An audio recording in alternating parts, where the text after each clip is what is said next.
창세기 3장 6절에서 13절까지 말씀과 21절 말씀을 함께 보시겠습니다. 창세기 3장 6절에서 13절까지 말씀을 제가 한 절 읽고 여러분이 한 절 읽고 교독하시겠습니다. 여자가 보니 그 나무가 먹기에 좋고 눈으로 보기에 아름다우며 사람을 지혜롭게 할 만큼 탐스러운 나무이므로 그녀가 그 나무의 열매를 따서 먹고 자기와 함께한 자기 남편에게도 주매 그가 먹으니라.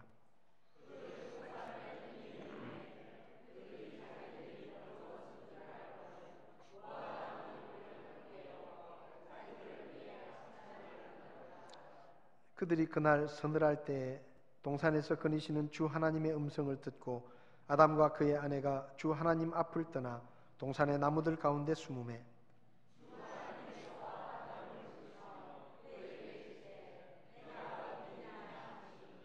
그가 이르되 내가 동산에서 하나님의 음성을 듣고 벌거벗었으므로 두려워하여 숨었나이다 하거늘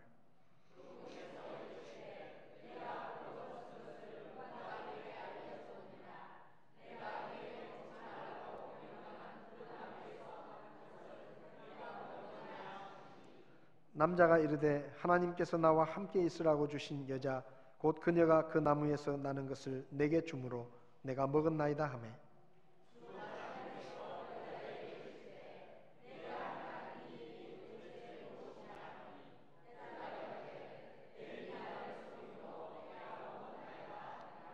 예, 21절 같이 읽으시겠습니다. 주 하나님께서 또한 아담과 그의 아내에게 가죽옷을 만들어 입히시니라. 아멘. 서신 채로 잠깐 기도하겠습니다. 지금도 살아계셔서 우리에게 말씀하시는 하나님, 저희들이 겸손한 마음으로 주님의 말씀을 듣게 하시고 주님의 뜻을 깨닫게 하시며 주의 뜻대로 살아갈 수 있도록 저희들을 도와주시기를 바랍니다. 부족한 종을 붙들어 주시고 주님의 입처럼 마음껏 쓰시며 주님이 친히 다스리셔서 오직 하나님의 말씀만 증거되게 종을 써주시옵소서. 이 시간을 주님께 맡기며 예수님의 이름으로 기도했습니다. 아멘. 자리에 앉으시기 바랍니다. 영국에 300개 정도의 계열 회사를 거느린 버진 그룹이라고 하는 큰 그룹이 있습니다.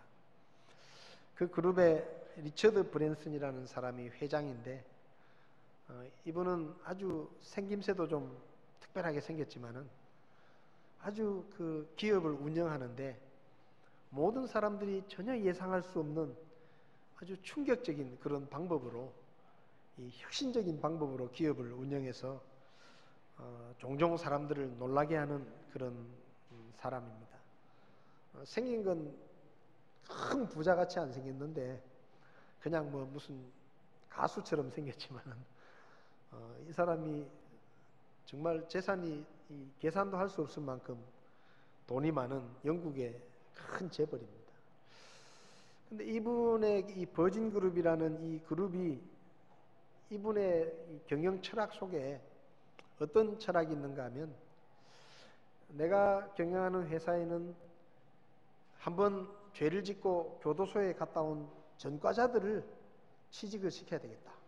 이런 생각을 이분이 많이 가지고 있어가지고 이 계열사에는 전과자들이 취직이 굉장히 많이 되어 있다고 합니다.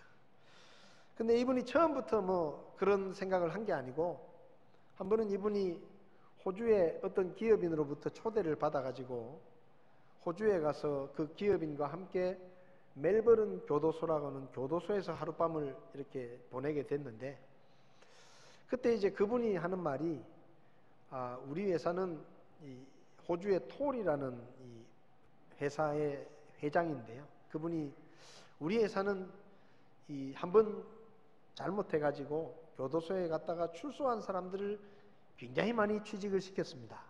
그렇게 이야기를 하면서 사람들은 그런 분들을 취직을 시키면 일을 좀 잘 못하고 적응을 잘 못하고 또 다시 이 사고를 쳐가지고 회사를 어렵게 할 거라고 생각하는데 내가 그런 사람들을 모아서 취직을 시켜보니까 내가 생각할 때는 그분들이 정말 일도 열심히 하고 또 뭐 별로 우리 회사에 취직을 해가지고 사고를 쳐서 다시 교도소에 간 사람이 거의 없다. 그분들이 참 열심히 잘한다. 그래서 나는 앞으로 우리 회사에 한 40% 정도를 그런 분들로 좀 취직을 시키려고 한다. 그런 얘기를 듣고는 이분이 마음에 감동을 받았어요. 그래가지고 자기가 영국에 돌아와가지고 자기 그룹의 이사회를 소집해가지고 내가 이제 앞으로 우리 회사에서 좀 한번 실수하고 한번 죄를 지어가지고 이 교도소에 갔다 와서 마땅히 참 직장 구하기도 어렵고 이런 사람들을 좀 취직을 시켜야 되겠다. 그래서 이제 그런 사람들을 의도적으로 많이 뽑아서 취직을 시켰습니다.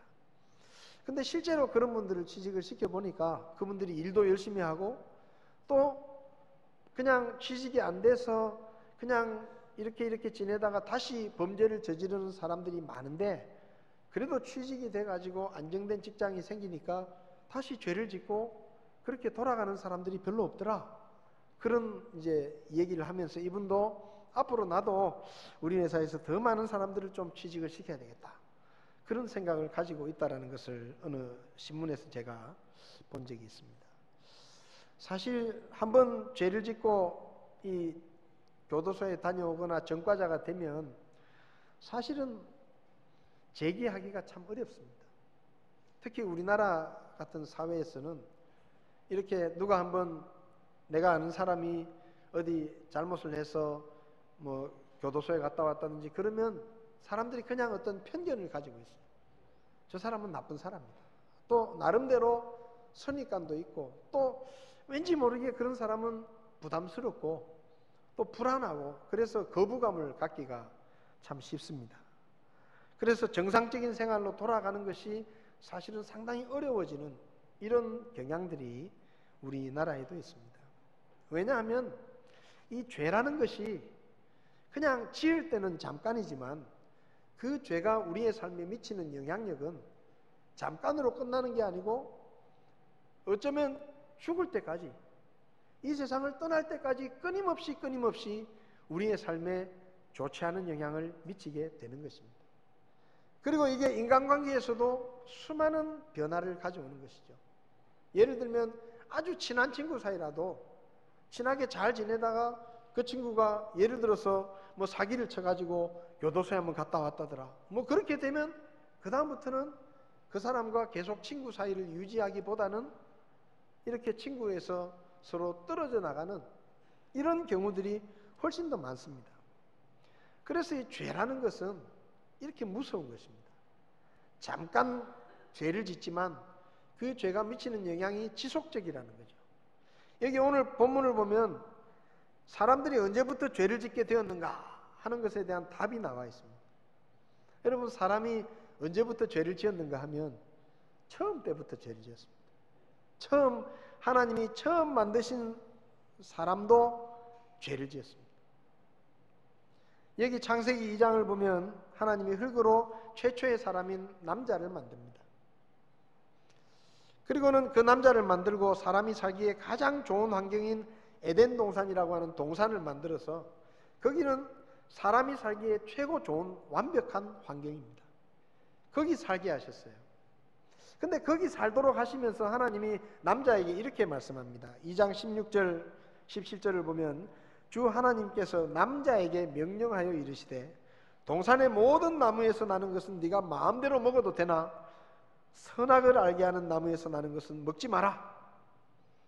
그 나무에서 나는 것을 먹는 날에 내가 반드시 죽으리라. 이렇게 말씀하십니다.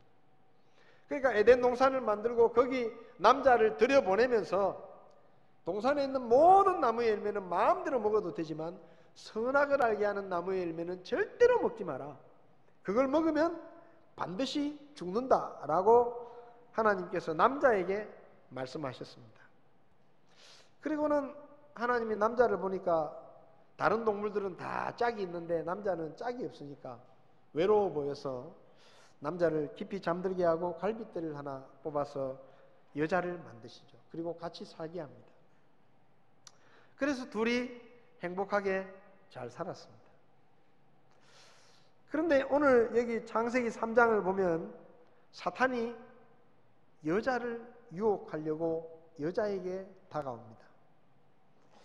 여기 3장 1절을 보면 이제 뱀은 주 하나님께서 만드신 들의 어떤 짐승보다 더 간교하더라. 그가 여자에게 이르되.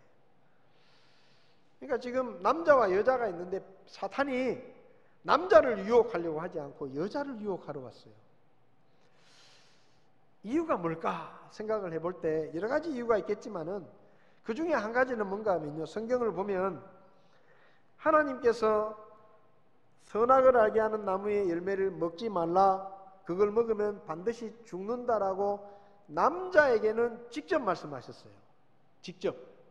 하나님이 직접 말씀하셨는데, 근데 여자에게는 하나님이 직접 그 얘기를 하셨다는 얘기가 성경에 없습니다. 그러니까 아마도 아담은 하나님께로부터 직접 하나님의 말씀을 들었지만 여자는 남편에게서 들었던 것 같아요. 남자에게서 전달을 받았던 것 같아요. 아담이 하와를 만나서 같이 살면서 하와에게 선악을 알게 하는 나무의 열매를 가리키면서 하나님이 저건 먹지 말라 그랬다, 저거는 손대지 마라, 저걸 먹으면 반드시 죽는다고 했다, 먹지 마라, 이렇게 아마 전달을 해주었던 것 같습니다. 자, 그런데 사탄이 직접 하나님의 말씀을 들은 아담에게 나와서 유혹을 한 게 아니고 하나님의 말씀을 직접 듣지 못하고 남편에게 전해 들었던 여자에게 유혹을 시도하는 겁니다. 근데 사탄이 유혹을 처음부터 말도 안 되는 거짓말을 하면서 유혹하는 게 아닙니다. 사탄이 이렇게 말합니다. 대화를 보면 참으로 하나님께서 말씀하시기를 너희는 동산의 모든 나무에서 나는 것을 먹지 말라고 하시더냐. 사탄이 하나님을 지금 이야기합니다. 여러분, 사탄이 사람들을 유혹하는 이유는 하나님께로부터 사람을 떼놓기 위해서 사람을 유혹하는 겁니다. 그래서 의외로 사탄은 하나님의 말씀을 가지고 사람을 유혹할 때가 굉장히 많습니다. 그래서 여기 본문을 보면 정말로 하나님이 동산에 있는 모든 나무의 열매를 먹지 말라고 하신 게 맞냐? 이렇게 묻는 거예요. 근데 하와가 대답을 합니다. 우리가 동산의 나무들의 열매는 먹어도 되나? 동산의 한가운데 있는 나무의 열매에 관하여는 하나님께서 이르시되 너희는 그것을 먹지도 말고 만지지도 말라. 너희가 죽을까 염려하노라 하셨느니라. 여러분 잘 들으셔야 됩니다. 사탄이 지금 여자의 마음을 떠보는 거예요. 여자를 떠보는 겁니다. 이 여자가 하나님의 말씀을 제대로 알고 있나? 내가 유혹을 하면 넘어올 만한 사람인가? 지금 유혹을 하기 위해서 시험을 하고 있는데 하와가 뭐라고 말하는가 하면 하나님은 분명히 너희는 그것을 먹지 마라 이렇게 말씀하셨거든요. 만지지 말라고 하신 적이 없어요. 근데 여자가 말합니다. 하나님이 저것을 먹지도 말고 만지지도 말라고 하셨다. 그 다음에 또 하나님은 분명히 너희가 저걸 먹으면 반드시 죽는다라고 말씀하셨는데 여자는 말하기를 너희가 죽을까 염려가 된다 이렇게 말했다는 거예요. 그러니까 사탄이 그 말을 딱 들으면서 이 여자가 하나님의 말씀을 제대로 모르는구나, 기회는 이때다, 이런 마음을 가지고 본격적인 거짓말을 하는 겁니다. 뭐라고 말하는가 하면 너희가 절대로 죽지 않는다. 여러분 이건 하나님이 하신 말씀하고 정반대의 말씀이에요. 하나님은 반드시 죽는다 그랬는데 사탄은 말합니다. 절대로 안 죽는다. 왜 이 말을 합니까? 하와가 하나님의 말씀을 제대로 알고 있는 것 같으면 이 말을 해봤자 안 통할 것을 아니까 안 하게 되지만 하와를 떠보니까 하나님의 말씀을 듣기는 들은 것 같은데 알기는 아는 것 같은데 어설프게 알고 있는 거예요. 그러니까 희미하게 알고 있는 겁니다. 그러니까 거짓말을 해도 통하겠다 싶은 거예요. 그러니까 절대로 죽지 않는다. 여러분 이단들이 뭔가를 이야기할 때요 대충 이야기하는 적 없습니다. 확신을 가지고 이야기합니다. 확신을 가지고 우리 교주님이 메시아다, 아주 정말로 확신을 가지고. 그래서 그 이단들이 모인 데 가면요 다 눈빛이 이상해요. 다 거의 이 체면에 걸린 사람들처럼 자기 교주를 진짜 신으로 여깁니다. 근데 한두 사람이 그런 게 아니고 전부 다 그래요. 전부 다. 왜냐하면 맹목적인 확신을 심어주는 거예요. 그래서 그 이단들 앞에서 그 교주를 욕하면요, 막 얼마나 막 열을 내면서 대드는지 모릅니다. 왜냐하면 거짓말을 진짜처럼 확신 있게 믿게 하는 거예요. 여기 지금 사탄이 하는 말이 너희가 절대로 죽지 않는다. 너희가 그것을 먹는 날에는 너희 눈이 열리고 너희가 신과 같이 되어 하나님과 같이 되어 선악을 알게 되는 하나님처럼 된다. 그래서 하나님이 먹지 말라고 한 것이다. 거짓말을 합니다. 하와가 이 말을 듣고 마음이 돌았었어요. 그리고 하나님의 말씀이 아닌 사탄의 말을 믿게 됩니다.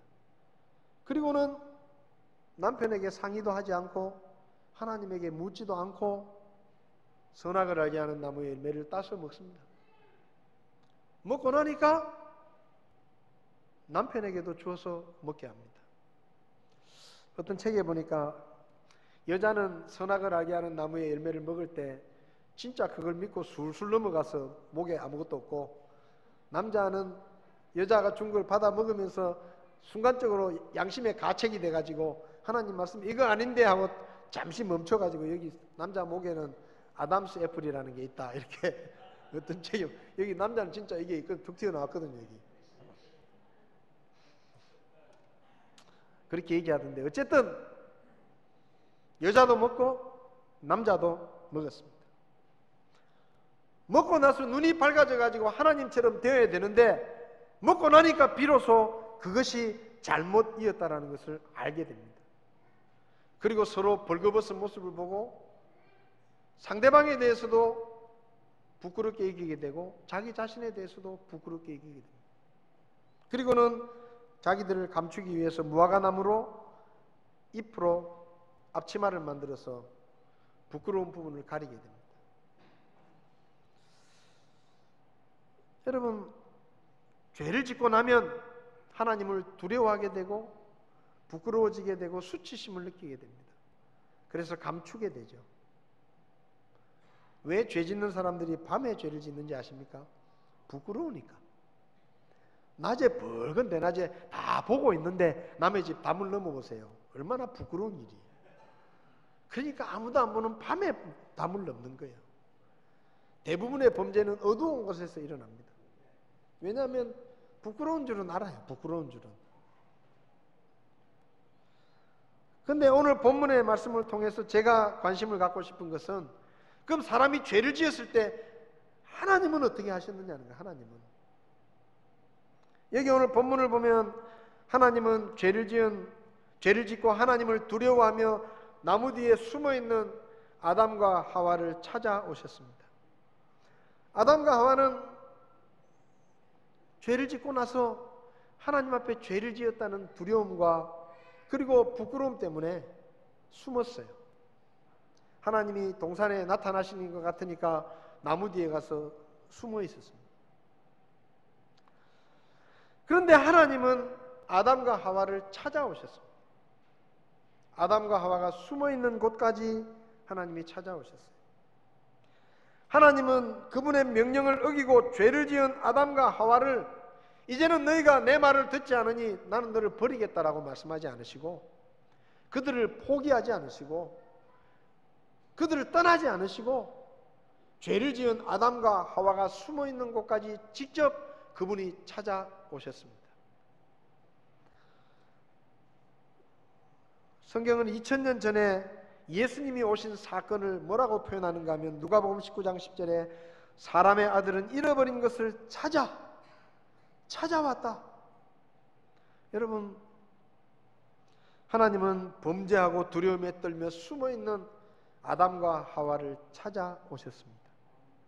그리고 하나님은 죄를 짓고 자기가 죄인인 줄도 모르고 영원한 지옥의 멸망을 향해 가고 있었던 우리를 찾아 이 땅까지 오셨어요. 하나님은 죄인을 찾아가시는 하나님이십니다. 여러분, 우리가 죄를 지어서 더럽혀지고 하나님이 두려워서 숨어 있을 때 하나님이 우리가 더럽혀졌다고 우리를 버리시거나 포기하시는 분이 아니시고 하나님은 우리를 찾아오십니다. 그래서 찾아오셔서 우리 곁에서 우리와 함께 계시는 분이 하나님이십니다. 여러분, 사람들은 이렇게 생각합니다. 죄를 지으면 왜 죄가 우리의 삶에 영향을 미치는가 하면 자기도 모르게 죄를 짓고 나면 상대방이 나를 싫어할 것이라고 생각합니다. 그리고 나를 미워할 것이라고 생각합니다. 그리고 나를 거부할 것이라고 생각합니다. 이제는 나를 버릴 것이라고 생각합니다. 그래서 죄를 두려워하는 거예요. 그러나 하나님은 우리가 죄를 지었다고 우리를 버리시거나 우리를 포기하시거나 우리를 내버려 두시는 그런 하나님이 아니십니다. 그분은 더러워져 있는 우리를 찾아오시는 그런 좋으신 하나님이십니다. 그래서 여러분, 우리가 혹시 예수 믿고 나서도 우리가 죄를 지을 수 있습니다. 근데 죄를 지었을 때요, 절대로 하지 말아야 될 일이 있습니다. 절대로 교회를 떠나면 안 됩니다. 절대로 하나님을 향해 등을 돌리면 안 됩니다. 어떤 죄를 지었더라도 하나님은 그 죄 때문에 우리를 버리거나 우리를 포기하지 않으십니다. 하나님은 끝까지 우리를 찾아오시고 우리를 붙들어 주시는 분이 하나님이십니다. 그래서 여러분, 사람이요, 죄를 지을 수 있어요. 죄를 안 지으면 좋지만 죄를 지을 수 있습니다. 죄를 지었을 때 우리가 절대로 하지 말아야 되는 생각이 뭔가 하면 하나님도 나를 버리실 것이다라는 생각은 절대로 하면 안 됩니다. 청소년들이 집을 나갈 때가 있습니다. 근데 집을 나갔다가 집으로 돌아오는 아이들이 있고 아예 돌아오지 않는 아이들이 있습니다. 근데 집으로 돌아오는 아이들은 어떤 생각을 가지고 있는가 하면요, 내가 비록 이런 죄를 짓고 집을 나와서 부모에게 속을 썩였지만 내가 돌아가면 우리 부모님은 나를 용서해 주실지도 모른다 하는 기대가 있으면 돌아옵니다. 그런데 그 기대가 없잖아요. 내가 돌아가봤자 우리 부모님은 나를 절대 용서 안 하시고 나를 버리실 거야, 내쫓으실 거야. 그런 생각을 가지면 절대로 돌아가지 못합니다. 여러분, 우리 하나님은 우리가 죄를 지었다고, 우리가 더럽혀졌다고, 우리가 추해졌다고 우리를 버리시는 분이 아닙니다. 그분은 우리가 두려움에 떨고 있을 때 우리를 찾아오십니다. 여러분, 재밌는 거 있어요. 하나님이 우리가 죄를 지었다고 우리를 버리시거나 아니면 우리가 스스로 죄를 깨닫고 하나님께 돌아와서 용서를 구할 때까지 기다리신 것이 아니고 그분이 먼저 우리에게 우리가 있는 곳으로 찾아와 주셨다는 겁니다. 여러분, 하나님은 이런 분이십니다. 우리가 죄를 지었을 때 우리가 그 죄를 깨닫고 돌아올 때까지 기다리시는 게 아니고 그분이 몸이 달아서 그분이 안달이 나셔서 먼저 죄인에게 찾아오시는 분이 하나님이십니다. 그 다음 두 번째로 오늘 성경을 보면 하나님이 찾아오신 이유가 무엇인가 하면 벌을 주고 죄를 책망하기 위해서가 아니라 용서하기 위해서라는 겁니다. 여기 오늘 성경을 보십시오. 아담과 하와의 대화를 보시고 하나님과 대화를 보십시오. 여러분, 하나님과 아담과 하와의 대화를 들어보면요, 우리 속에서 천불이 납니다. 천불이 나요, 속에서. 우리 같으면 이런 대화가 잘 안 될 거예요. 여러분, 하나님은 지금 아담과 하와가 죄를 지었다는 거 다 알고 계십니다. 어디 숨었는지도 다 알고 계십니다. 왜 죄를 지었는지도 다 알고 계십니다. 그러면서 묻는 거예요, 하나님이. 아담과 하와가 숨어있는 곳에 와서 하나님이 물으십니다. 아담아, 네가 어딨냐? 몰라서 물으십니까? 다 아셔요. 다 자초지종을 다 알고도 지금 모르는 척 하시고 물으시는 겁니다. 아담아, 네가 어딨냐? 그러니까 아담이 말합니다. 내가 벌거벗어서 하나님의 음성을 듣고 두려워서 숨었습니다. 근데 하나님이 죄를 짓고 지금 용서를 구하기는 그냥 감추려고 숨었는데 화를 내지 않으십니다. 하나님이 또 묻습니다. 이건 아주 부드러운 목소리예요. 네가 벌거벗은 것을 누가 내게 알려줬느냐? 몰라서 묻습니까? 내가 네게 먹지 말라고 명령한 그 나무에서 나는 것을 네가 먹었느냐? 여러분, 이 말투가요, 누가 너에게 알려줬냐? 이게 아니에요. 그냥 아주 부드러운 목소리로 누가 너에게 그걸 알려줬냐? 네가 그걸 혹시 먹었냐? 몰라서 물으시는 게 아니에요. 뿐만 아니라 아담이 죄를 뉘우치기는커녕 하나님께서 나와 함께 있으라고 하신 저희 여자 때문에 제가 그걸 먹었습니다. 여러분, 이거는요 진짜 화나는 일이에요. 그렇잖아요. 뻔히 다 아는데, 왜 그랬는지 뻔히 다 아는데, 자기가 하나님 앞에 하나님이 먹지 말라고 했는데 제가 먹었으니까 잘못했습니다, 용서해 주십시오. 그래도 시원찮을 판인데, 저는 잘못한 게 없고요, 하나님이 얼마 전에 만들어준 그 여자 있잖아요. 이 여자가 먹으라 그래서 제가 먹었어요. 저는 먹고 싶은 생각이 눈꼽만큼도 없었는데 이 여자가 먹으라 그래서 먹었습니다. 제 탓이 아니고 1차적으로는 이 여자 탓이고 그 다음으로는 여자를 만들어주신 하나님 탓입니다. 제가 뭘 잘못했습니까? 지금 이런 얘기입니다. 그런데도 하나님이 시끄럽다! 막 무서운 눈빛으로 그냥 막 몰아붙이셔서 책망을 하셔도 되는데 하나님이 그렇게 안 하십니다. 그래, 알았다. 여자에게 묻습니다. 너는 왜 그렇게 했냐? 여자도 그러죠. 여자도 하나님 잘못했어요, 제가 먹었어요, 용서해 주세요, 이게 아니에요. 뱀이 나를 속여서 제가 먹었습니다. 저는 안 먹고 싶었거든요. 저는 전혀 그런 마음이 없었습니다. 근데 뱀이 와가지고 아주 요사스러운 거짓말로 저를 속여서 제가 어쩔 수 없이 먹게 됐습니다. 그렇게 자기 죄를 외면하고 변명을 하고 있는데도 하나님이 호통을 치지 않으십니다.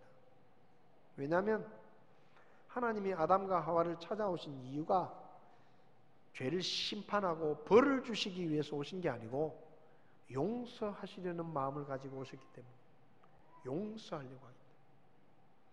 여러분, 우리가 살아가면서 잘못했을 때 선뜻 용서를 구하지 못하는 이유가 무엇입니까? 내가 용서를 구하면 저 사람이 나를 용서해 줄까? 거기에 대한 확신이 부족하기 때문에 용서를 구하고 싶은 거예요. 사실은 자기 잘못을 알아요. 그런데 용서를 구했는데 그 사람이 나를 용서해 주지 않으면 내가 더 힘들어지니까, 용서해 줄 것이라는 확신이 부족하니까 얘기를 못 하는 거예요. 우리 작은 녀석도 친구하고 놀러 갈 때 제가 이렇게 얘기합니다. 몇 시까지 집에 돌아와라. 그럼 몇 시까지 집에 돌아올 때가 많아요. 그런데 어떨 때는 한 20분 늦게 와요. 그럼 제가 묻습니다. 몇 시까지 아빠가 오라 그러는데 너 왜 늦었니? 그러면 그 애가 이렇게 말합니다. 나는 오고 싶었는데요, 내 친구가 조금 더 놀자 그래서 제가 좀 더 놀다 보니까 늦었어요. 여러분, 애들도 그렇게 말해요. 애들도, 어른도 그렇게 말합니다. 여러분, 검찰에 조사를 받으러 가는 사람들이 들어갈 때 어떻게 말하고 들어갑니까? 이건 모함입니다, 난 잘못한 게 없어요, 그러고 들어가죠. 나올 때는 국민 여러분 죄송합니다 하고 나옵니다. 증거가 드러나기 전까지는 어쨌든 부인하는 거예요. 내 책임이 아니에요. 사람은 그래요. 지금 아담과 하와도 똑같아요. 자기가 잘못했다는 얘기는 눈곱만큼도 얘기하지 않고 이 여자 때문입니다, 뱀 때문입니다 하고 둘러대고 변명하고 책임을 떠넘기고 있는 겁니다. 그런데도 하나님이 그 얘기를 그냥 듣고 계십니다. 단번에 그냥 호통을 치면서 단칼에 그렇게 하실 수도 있는 분이신데, 그런데 더 놀라운 것은 21절입니다. 21절에 주 하나님께서 또한 아담과 그의 아내에게 가죽옷을 만들어 입히셨다. 가죽옷을 만들어 입히셨다. 이 말이 무슨 뜻이겠습니까? 하나님은 그들의 죄를 벌주고 책망하고 징계하시기보다 그들의 죄를 용서해 주고 싶은 거예요. 덮어주고 싶은 거예요. 그게 하나님의 마음이에요. 여러분, 죄인들을 향한 하나님의 진심은 심판하고 벌을 주는 것이 아니고 죄를 깨닫게 하고, 하나님이 죄에 대해서 물으시는 것은 우리를 벌 주시기 위해서가 아니라 우리가 그것이 죄라는 것을 깨닫게 하시기 위해서입니다. 지금 하나님이 아담에게 네가 왜 그랬느냐라고 묻는 것은 그 잘못에 대해서 벌을 주기 위해서가 아니고 그것이 너의 잘못이라는 것을 알게 하기 위해서 하나님이 물으시는 거예요. 하나님은 죄는 미워하시지만 죄인들은 사랑하시는 분이십니다. 여러분, 예수라는 이름의 뜻이 무엇입니까? 마태복음 1장 21절을 보면 예수라는 이름을 예수님의 부모가 지은 게 아닙니다. 하나님께서 천사를 통해서 이름을 지어주신 게 예수라는 이름입니다. 근데 그 예수라는 이름의 뜻이 무언가 하면 여호와는 구원이시다. 쉽게 말하면 여호와는 죄인들을 용서하고 구원하시는 분이시다. 그래서 그 예수라는 이름 속에는 하나님은 죄를 책망하거나 벌 주시기보다 용서하기 원하신다라는 하나님의 마음이 담겨 있습니다. 여기 아담과 하와에게 입히셨던 가죽옷에도 하나님의 진심은 너희 죄를 벌 주고 책망하는 것이 아니라 너희 죄를 용서하고 덮어주고 싶다라는 하나님의 마음이 여기에 들어있는 것입니다. 여러분, 성경을 통해서 우리는 얼마든지 하나님의 마음을 발견할 수가 있습니다. 누가복음 15장에 아버지가 죽기도 전에 아버지에게 유산을 요구하고 상속을 받아가지고 집을 떠나서 허랑방탕하게 살고 자기 마음대로 살다가 거지꼴이 돼가지고 돌아온 아들을 성경을 보면요, 아버지가 잘못을 책망하는 말은 한마디도 하지 않습니다.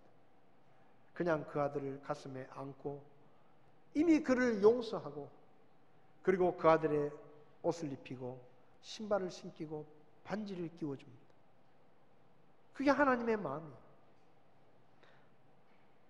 마태복음 18장에도 1만 달란트 빚진 사람이 나옵니다. 1만 달란트는 요즘 우리식으로 우리 돈으로 계산을 하면 하루 일당을 10만 원으로 잡아도 2조 원 정도 되는 엄청난 액수의 빚입니다. 근데 그 빚을 못 갚아요. 그래서 이 빚진 사람에게 왕이 뭐라고 말하는가 하면 네가 빚을 못 갚으면 네 아내도 팔고 자식들도 팔고 네가 가진 모든 것을 다 팔아서 빚을 갚아라, 이렇게 요구합니다. 근데 그 말을 듣고 이 사람이 왕 앞에 엎드려서 왕이시여 조금만 더 기다려 주십시오. 조금 기다린다고 무슨 수가 납니까? 근데 조금만 기다려 달라고 간청을 합니다. 그러니까 왕이 그걸 보고 마음이 아파요. 불쌍하게 생각이 되어서 그 엄청난 빚을 탕감해 줍니다. 그 왕의 모습이 바로 하나님의 모습이에요. 어떤 죄를 지었든지 나는 용서해 줄 수 있다. 그게 하나님의 마음입니다. 디모데전서 2장 4절은 그분은 모든 사람이 구원을 받고 진리를 아는데 이르기를 원하신다라고 말씀합니다. 여러분, 하나님은 아무리 큰 죄를 지은 죄인이라도 멸망하기를 원치 않으시고 그를 용서하기를 원하십니다. 우리가 용서할 수 없는 사람들, 그러나 하나님은 그들도 용서하기를 원하십니다. 우리가 얼마나 김일성이라는 사람이 빨리 죽기를 얼마나 간절히 고대했습니까? 우리는 김일성이가 죽었다는 뉴스 나오면 그게 거짓말이라도 박수를 쳤습니다. 그런데 하나님의 마음은 그 사람도 구원받기를 원하시는 거예요. 전과 18범, 아니 전과 30범이라도 사람들은 그 사람을 미워하고 사람들은 그 사람을 용서할 수 없다라고 말하겠지만 우리 하나님의 마음은 그런 사람이라도 멸망을 당해서 지옥에 가기를 원치 않으시고 하나님은 그 사람을 용서하고 구원하기를 원하신다는 것입니다. 여러분, 그게 죄에 대한 하나님의 진심입니다. 그래서 여기 보십시오. 아담과 하와를 위해서 가죽옷을, 짐승을 죽여서 가죽옷을 만들어서 그들의 죄를 덮어 주십니다. 내가 너를 용서하고 싶다 이 말이에요. 용서하고 싶다. 여러분, 하나님께서 모든 사람의 죄를 용서하기 위해서 예수 그리스도를 이 땅에 보내시고 그분을 십자가에 달려 피 흘려 죽게 하시고 구원의 옷을 만들어 주셨습니다. 그리고 그 예수 그리스도를 누구든지 믿고 자기가 죄인임을 하나님 앞에 인정하고 죄를 회개하고 예수 그리스도를 믿으면 그 구원의 옷을 입혀주시고 우리의 더러운 죄를 없는 것처럼 덮어주시고 용서해 주신다고 성경은 말씀합니다. 여러분, 기독교는 심판의 종교가 아닙니다. 기독교는 정죄의 종교가 아닙니다. 물론 기독교를 종교라고 말하는 것을 저는 좋아하지 않지만 굳이 종교라고 이야기한다면 기독교는 정죄하고 심판하는 종교가 아닙니다. 기독교는 오히려 죄가 얼마나 무서운 것인지, 죄의 결과가 얼마나 비극적인 것인지를 사람들에게 알려주고 그 죄로부터 피할 수 있는 구원의 길을 제시하는 복음이 기독교의 핵심입니다. 그것은 하나님의 용서입니다. 그래서 성경을 보면 예수님은 가늠하던 현장에서 붙잡혀온 여자도 정죄하지 않으셨고, 예수님은 남자를 5번이나 바꿔가면서 성적으로 부도덕한 삶을 살았던 여인에 대해서도 정죄의 말씀을 하지 않으셨고, 세리장으로서 자기의 권한을 남용해서 사람들에게 더 많은 세금을 걷어서 개인적으로 자기의 부를 축적했던 삭개오에게도 주님은 정죄하는 말씀을 단 한 번도 하신 적이 없습니다. 오히려 주님은 말씀으로 그들에게 그것이 죄라는 것을 깨닫게 하셨고 그리고 그들을 용서해 주셨습니다. 그래서 그들은 예수님을 만난 후에 과거의 삶을 청산하고 새로운 삶을 살 수가 있었습니다. 여러분, 죄인을 변화시키는 것은 심판이나 벌이 아닙니다. 사람을 변화시키는 것은 사랑의 용서입니다. 나폴레옹 시대 때 14살 된 한 소녀가 간절히 나폴레옹을 보기 원해서 나폴레옹이 만났습니다. 그 소녀가 무릎을 꿇고 눈물을 쏟으면서 나폴레옹에게 이렇게 말합니다. 폐하, 저희 아버지를 용서해 주십시오. 그러니까 나폴레옹이 영문을 모르니까 너는 누구고 네 아버지가 도대체 누구냐? 그러니까 이 소녀가 저는 라욜라라는 아이입니다. 그리고 저희 아버지는 지금 사형 선고를 받고 사형일을 기다리고 있는 사형수입니다. 감히 폐하께 구하니 저희 아버지를 용서해 주십시오. 그러니까 이 나폴레옹이 이야기를 들으니까 그 사람은 2번씩이나 반역을 꾀한 역적이에요. 그래서 나폴레옹이 이렇게 말합니다. 네 아버지가 얼마나 큰 죄를 지었는지 아느냐? 내 아버지는 대역죄인이다. 그것도 한 번이 아니라 2번씩이나 대역죄를 지었다. 네 아버지가 얼마나 무서운 죄를 지었는데 나에게 와서 용서를 구하느냐? 그때 이 14살 된 소녀가 황제를 뚫어지게 바라보며 이렇게 말했습니다.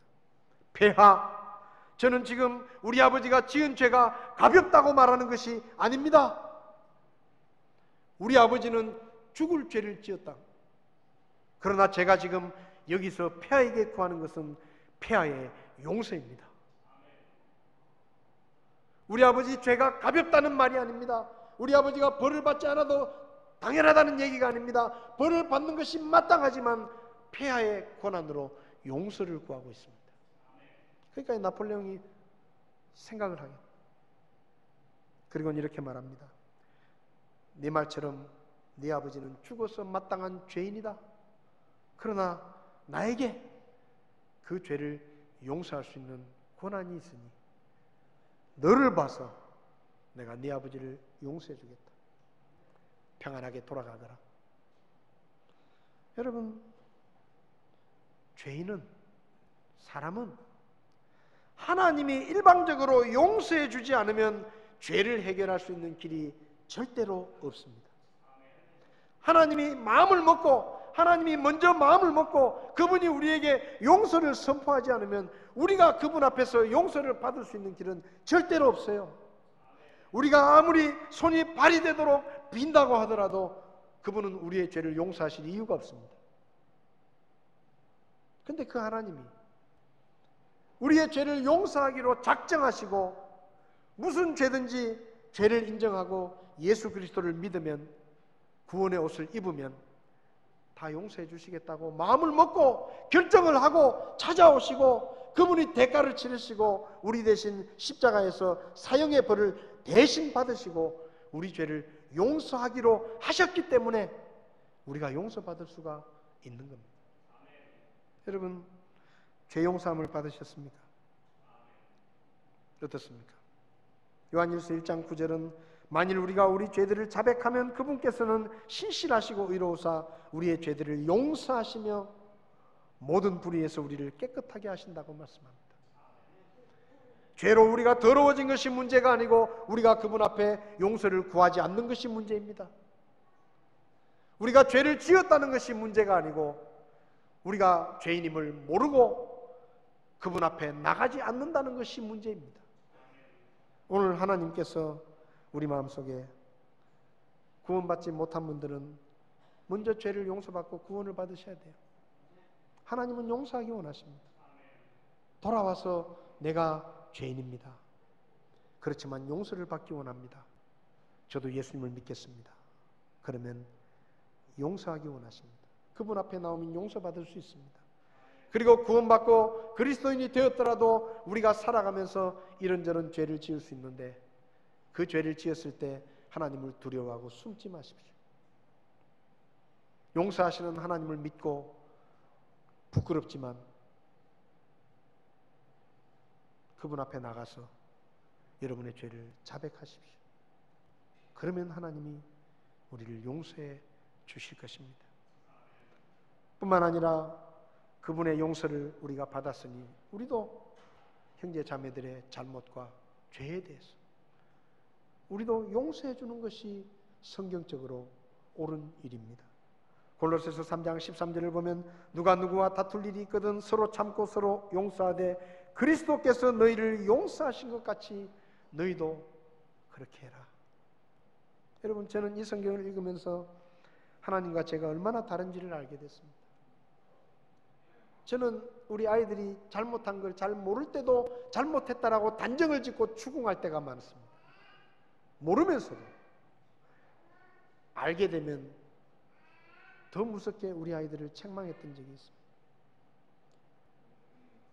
아는데 애가 변명하면 그때는 더 무섭게 우리 아이들을 야단을 쳤습니다.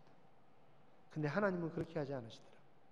다 아시면서 변명을 대고 있는 아담과 하와 앞에서도 하나님은 짐승을 죽여서 가죽옷을 만들고 계셨습니다. 그러니까 저 같은 죄인이 용서받는 거죠. 그러니까 우리 같은 죄인이 용서받고 하나님의 자녀도 되고 하나님의 백성도 된 것이 아니겠습니까? 그러면 그분이 우리를 그렇게 용서하셨다면 우리의 형제들의 잘못과 죄와 실수에 대해서 우리도 용서하는 것이 마땅하지 않겠습니까? 1만 달란트 탕감을 받고도 500데나리온 빚진 형제에게 가서 멱살을 잡고 그를 감옥에 집어넣으려고 한다면 그것은 잘못입니다. 주님이 말씀하십니다. 내가 너를 용서한 것처럼 너희도 서로 용서하라. 여러분, 2013년 우리가 살아가다 보면 누군가 나에게 잘못할 때도 있을 것이고 누군가 나에게 죄를 지을 때도 있을 것이고 내 마음에 상처를 주고 아프게 할 때도 있을 것입니다. 그때 이 말씀을 기억하고 주님이 우리를 용서하셨으니 우리도 용서하자라는 마음으로 서로 용서하는 일들이 우리 교회 안에 있게 되기를 바랍니다. 기도하겠습니다.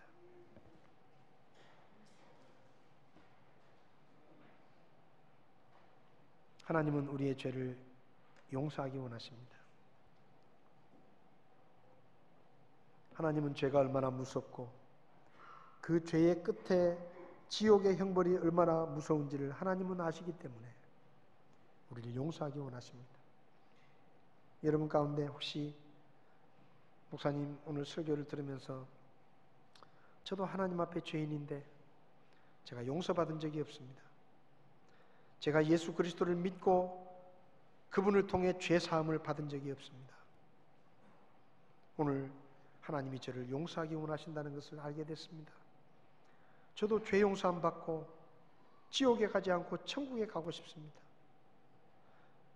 저는 죄 때문에 지금 죽으면 지옥에 갈 것 같습니다. 저도 죄 용서함을 받고 싶습니다. 저도 하나님의 용서를 경험하고 싶습니다. 혹시 그런 분 계시지 않습니까? 저는 아직 죄 사함 받은 확신이 없습니다. 그런 분이 계시면 오늘 예수님을 믿고 구원받아 죄를 용서받으실 수가 있습니다. 하나님은 여러분을 용서하기 원하십니다. 목사님 오늘 설교를 들으며 저도 죄 용서함을 받고 싶습니다. 저도 예수님을 믿고 죄 사함을 얻고 싶습니다. 교회 나온다고 죄 사함을 받는 것이 아닙니다. 성경을 안다고 죄 사함을 받는 것이 아닙니다. 주 예수를 믿으라 그리하면 네가 구원을 받으리라고 예수 그리스도를 믿음으로 죄 사함 받는다고 성경은 말합니다. 예수님을 믿음으로 죄 사함 받은 적이 없는 분 계시면 이 시간 오른손을 잠깐 들어주시면 제가 기도해 드리겠습니다. 그런 확신이 없으시면 그런 분 계십니까? 저는 죄 사함 받은 확신이 없습니다. 그런 분 계시면 오른손을 들어주십시오. 사랑하는 성도 여러분, 혹시 하나님 앞에서 무거운 죄의 짐을 지고 그분은 용서하기 원하시는데 죄의 짐을 지고 감추고 숨기고 있지는 않습니까?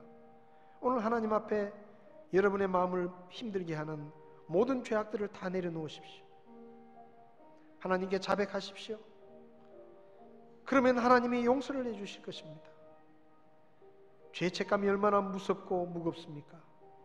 하나님 앞에 해결하지 못한 것들, 주님 앞에 고백하지 못한 죄들, 2013년을 출발하며 아직도 내 발목을 붙잡고 하나님이 주신 기쁨을 빼앗아가고 있는 나의 죄악들, 하나님 앞에 다 내놓으시고 그분이 주시는 용서를 경험하시고 그분이 주시는 기쁨과 평안을 되찾으시기를 바랍니다.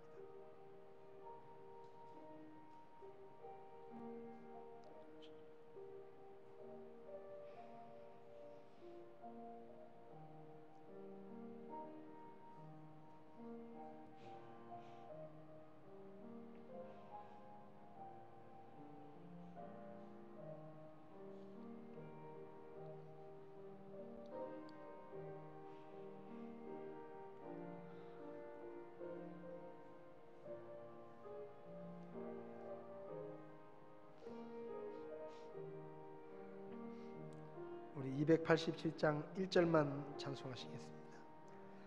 예수 앞에 나오며 죄사함 받으며 주의 품에 안기어 편히 쉬리라.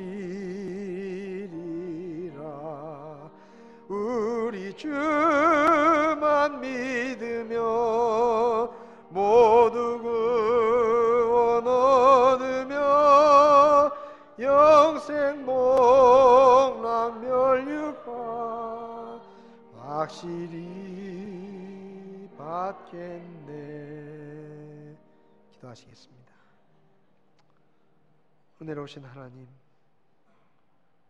우리가 연약해서 하나님 앞에 범죄했을 때 하나님 우리를 버리지 아니하시고 우리를 책망하지 아니하시고 우리를 용서하기 원하시는 마음으로 우리에게 찾아와 주셔서 독생자 예수 그리스도를 십자가에 죽게 하시고 그 피로 우리에게 구원의 옷을 만들어 주신 것 하나님 앞에 감사를 드립니다. 주님이 우리를 용서하셨기에 우리가 용서받을 수 있었고 주님이 우리를 죄 없다 하셨기에 우리가 죄 없는 의인이 된 것을 주님 앞에 감사합니다. 아버지 하나님, 주님이 깨끗게 하신 우리 모습을 또다시 세상의 더러운 죄로 우리 자신을 더럽히지 않도록 하나님 우리에게 믿음의 용기를 주시고 세상의 죄를 멀리하게 하시고 때때로 우리가 세상의 죄로 더러워졌을 때 숨기거나 감추려 하지 않고 지체 없이 주님 앞에 나가 죄를 자백하고 주님의 용서를 받을 수 있도록 우리를 도와주시기를 기도합니다. 죄가 무섭게 우리의 마음을 짓누를 때 세상 사람들은 용서받을 곳이 없지만 우리는 하나님 앞에 나와 용서받을 수 있는 것을 하나님 앞에 감사합니다. 우리의 숨겨진 죄악들, 우리의 감춰진 죄악들을 우리에게 생각나게 하시고 주님 앞에 그 죄를 해결하고 거룩한 모습으로 주님의 영광을 나타내며 살아갈 수 있도록 우리를 도와주시옵소서. 예수님의 이름으로 기도했습니다. 아멘. 예배를 마치겠습니다.